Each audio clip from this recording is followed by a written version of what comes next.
एक होता है गुड टच, एक होता है बैड टच। जब कोई आपको छूने की कोशिश करता है तो उससे पता चल जाता है कि उसने आपको किस मंशा से छुआ है। यदि आपको किसी ने गलत मंशा से छुआ है तो समझ लेना कि कुछ गलत होने वाला है, उसका आपको विरोध करना चाहिए। आज की कहानी में कुछ ऐसा ही होता है। एक बच्ची को कुछ गलत नज़र से देखा जाता है, गलत तरीके से छुआ जाता है, गलत तरीके से उसको मैसेज भेजे जाते हैं और वीडियो भेजे जाते हैं। मगर उसने विरोध तो किया, एक वक्त गुजरने के बाद तब तक उसके साथ बहुत कुछ गलत हो चुका था। मगर आपके साथ ऐसा ना हो, इसलिए आप अलर्ट रहें, सचेत रहें। ये जो सच्ची घटना मैं आपको सुनाने जा रहा हूँ, ये सच्ची घटना है राजस्थान के जिला झुंझुनू की। यहाँ का एक थाना है सिंघाना, और इसी सिंघाना थाना क्षेत्र के एक गाँव का एक स्कूल है। उस स्कूल में पढ़ने वाली कक्षा 7 की छात्रा, जिसकी उम्र लगभग 11 साल है, वो कई दिनों से बेइंतहा परेशान थी। अकेले में जाकर चुप चुप के रोती थी। मगर वो एक बात है, उसके अंदर एक राज दफन है। वो अपना राज किसी से शेयर करना चाहती है, मगर कोई है कि उसका राज सुनने को तैयार ही नहीं है। उसने हालांकि इस बीच में दो अपने स्कूल के बहुत ही खास हैं, जिनको बहुत ज़्यादा मानती है, उनको भी बताया, मगर उन्होंने भी उस राज को अनसुना कर दिया। अब वो करे तो क्या करे, यूं ही दिन गुजर रहे हैं और वो रोती रहती है, ना रात को सही से सो पा रही है और ना ही वो दिन में स्कूल में पढ़ने तो जाती है, मगर डरते डरते जाती है। जबकि एक स्कूल ही तो ऐसा होता है जहाँ पर जाने के बाद बच्चा बहुत ज़्यादा खुश होता है, वहाँ उसके बहुत सारे दोस्त भी मिलते हैं और किताबों में उसका मन लगा रहता है। मगर ये बच्ची अपना दर्द बयां करे तो किससे करे।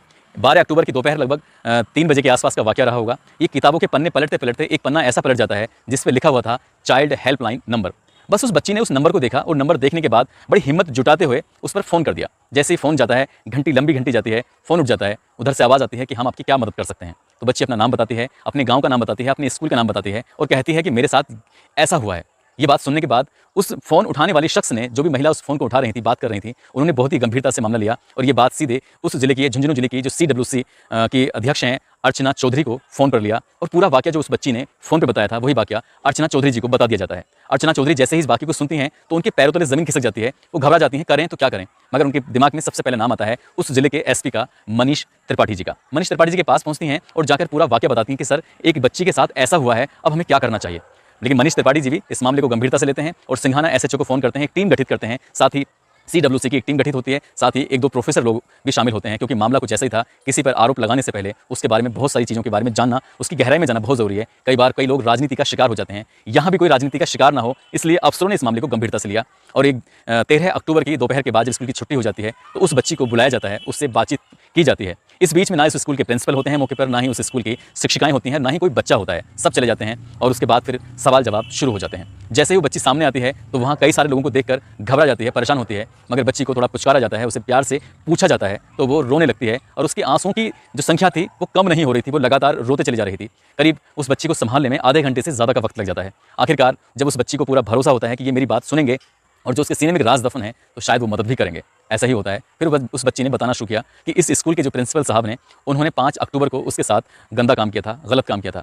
वो रो रही थी, गिड़गिड़ा रही थी। उसके बाद भी उस प्रिंसिपल ने उसकी एक बार भी नहीं सुनी और वो रोती रही, चीखती रही, सर ऐसा मत करिए, आप तो मेरे सर हैं, ये क्या है, गलत काम है, ऐसा नहीं करना चाहिए। मगर उस शिक्षक को ज़रा सा भी ना रहम आया और ना उसने सोचने की कोशिश की कि ये गलत है। कल समाज को ये बात पता चलेगी तो क्या असर जाएगा। उस शिक्षक ने उसके साथ मुँह काला किया और 1-2 बार नहीं, 1 या 1.5 घंटे में जितनी बार वो मुँह काला कर सकता था, उतनी देर तक उसके साथ गलत काम किया। इसके बाद उस बच्ची को घर भेज दिया जाता है और ये कहते हुए भेजा जाता है कि तुमने ये बात किसी को बताई या किसी से इसका जिक्र किया तो शायद वो तुम्हारी ज़िंदगी का आखिरी दिन होगा। वो बच्ची डर जाती है, अब कहे तो किससे कहे। हालांकि उस बच्ची ने हिम्मत जुटाते हुए इस घटना के तीसरे दिन अपने ही स्कूल की 2 शिक्षिकाएं हैं, उन शिक्षिकाओं से कहा कि मैम मेरे साथ ऐसा गलत हुआ है। रोने लगती है, गिड़गिड़ाने लगती है। जैसे ये बात एक शिक्षिका से कहती है तो वो तुरंत दूसरी शिक्षिका को मौके पर लाती है और कहती है कि ये बात किसी और से मत बताना, अगर तुमने बताई तो तुम्हारे साथ अच्छा नहीं होगा। बजाय उसकी मदद करने के उन शिक्षिकाओं ने भी उसी को डांटना शुरू कर दिया। अब वो बच्ची कैसे अपने घर जाकर अपनी माँ से या अपने परिवार में अन्य लोगों से बताएगी, आप ही बताइए।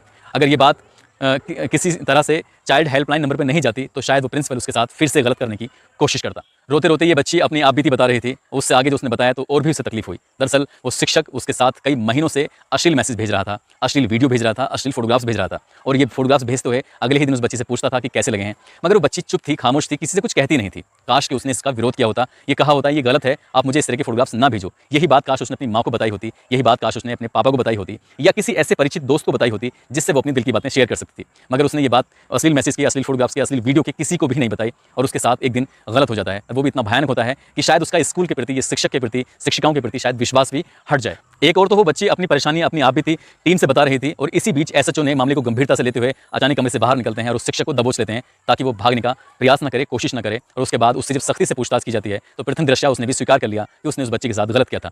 जब ये बात लोगों को पता चलती है, गाँव वालों को पता चलती है, तो और भी कई ऐसे बच्चे सामने आते हैं जिन्होंने ये स्वीकार किया है कि शिक्षक उन पर गंदी नजर रखता था और गलत तरीके से देखता था। आपको बता दें कि दिसंबर 2020 में इस शिक्षक की इस विद्यालय में तैनाती हुई थी। ये जिला अलवर का रहने वाला है। हैरान करने वाली बात यह भी है कि इस शिक्षक की जो पत्नी है वो सरकारी टीचर है और इसके जो पिता हैं वो भी टीचर के पद से ही रिटायर्ड हुए हैं। जिसका घर, जिसकी फैमिली, जिसके परिवार के लोग सभी शिक्षक हों, सब लोगों ने, और खुद वो एक शिक्षक से पढ़ा हो और उसके बाद भी ये ऐसी हरकत कर रहा है, तो वाकई ये इंसानियत को शर्मसार कर देने वाली घटना है। हालांकि राजस्थान सरकार ने इस मामले को गंभीरता से लिया है और उस शिक्षक को तत्काल प्रभाव से निलंबित कर दिया है। साथ ही गंभीर धाराओं में पुलिस ने मुकदमा दर्ज करते हुए ये वादा किया है कि इस मामले को फास्ट ट्रैक कोर्ट में चलाया जाएगा ताकि पीड़िता को जल्द से जल्द न्याय मिल सके।